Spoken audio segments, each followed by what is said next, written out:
یہ بتائیں عمران خان صاحب سے ملاقات بھی ہوئی ہے؟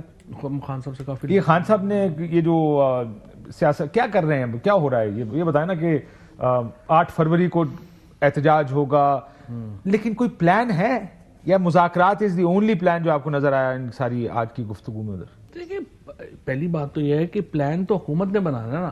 خان صاحب اپوزیشن بھی پلان کرے گی نا. اب آپ سٹیٹس کو تو آپ نے بدلنا، انہوں نے تو کر دیا نا 8 تاریخ. میں آپ کہہ سکتا ہوں نا آپ کو، جی بالکل، آپ سب کو میں آپ کہہ سکتا ہوں نا کہ آپ نے بدلنا. کیوں نہیں، میں تو ایگری ہوں آپ سے. میں تو اور میں نے خان صاحب کو آج کہا، میں نے کہا سر بات یہ ہے، یہ الیکشن ہار گئے، خارجہ پالیسی دیکھیں آج تقریباً 2 سال ہو گئے شہباز شریف صاحب کو، 16 مہینے یہ اور سال بلکہ 24 مہینے ہو گئے. ایک کسی ڈیموکریٹک ملک کے کسی صدر وزیر اعظم نے آپ کو کال تک نہیں کی، کسی یورپی یونین کے، ہاں ایبسولوٹلی آپ ٹھیک کہہ رہے ہیں. ڈیموکریسی بیلاروس جیسی ڈیموکریٹک ملک جو ہے سوائے ان کے کسی نے ان کو نہیں پوچھا. پرابلم یہ آ رہی ہے کہ اس وقت پاکستان بالکل ایک ایلینیٹ ہے. اس کے بعد دیکھیے جو اکانومی ہے، جو گورننس ہے. ابھی ایک کانفرنس کرائی، اس میں بڑا ہائی لیول لوگ آئے تھے، یہ جو ایس سی او کرایا تھا ہم نے پاکستان میں، ایس سی او کرایا تھا اس میں، لیکن وہ تو پہلے سے ڈیسائیڈڈ تھا نا.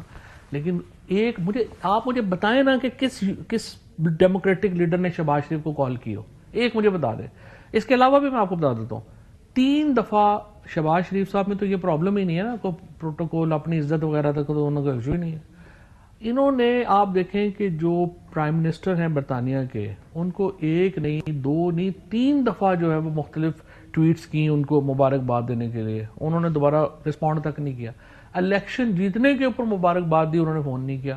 اور ٹرمپ کے ساتھ تو جو خیر اس وقت جو ہو رہے ہیں اور پتہ ہی ہے جو تو وہاں پرابلم یہ نہیں ہے. پرابلم یہ ہے کہ پاکستان سیریسلی نیڈز ایک کائنڈ آف کہ ٹمپریچر نیچے آئے.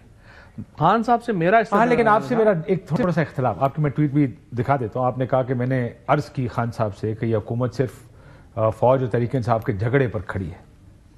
الیکشن ہار گئے، گورننس تباہ، جو آپ خارجہ پالیسی کہہ رہے ہیں تباہ، معیشت تباہ، ملک تقسیم. اس لیے ایک طرف ملک ہے، دوسرے طرف جھگڑا. اور حکومت عمران خان یہ نقطہ سمجھتے ہیں، اسٹیبلشمنٹ بھی سمجھے عمران خان کے بغیر ملک نارملائز نہیں ہو سکتا. اور وقت ضائع نہ کریں. مسئلہ یہ ہے کہ یہ جو جس جھگڑے کی آپ بات کریں، یہ جھگڑا ہے کیا؟ جھگڑا یہ ہے کہ آپ اس وقت یہ چاہتے ہیں کہ عمران خان کے بغیر ملک چلا لیا جائے.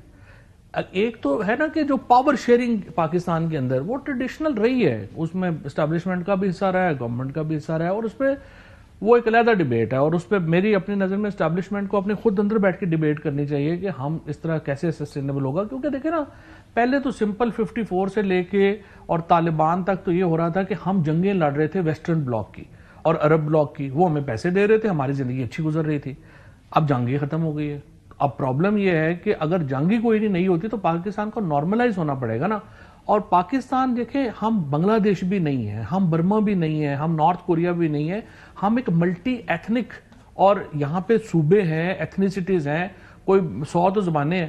اس طرح کے ملک ڈیموکریسی کے بغیر نہیں چلتے. ہاں لیکن سر یو این کا پروگرام کل آپ نے دیکھا جو اپروول آئی ہے 20 بلین، ورلڈ بینک کی آئی ہے، ورلڈ بینک کی آئی ہے، وہ آئی ہے لیکن وہ it's a big one, $20 billion over a period of 10 years. But that is, سب کی سب جو ہے وہ unless your economy works, these things اپنی اس سے ریلیٹڈ ہے، اور پھر آپ کی IMF کے پروگرام سے ریلیٹڈ ہے. تو ختم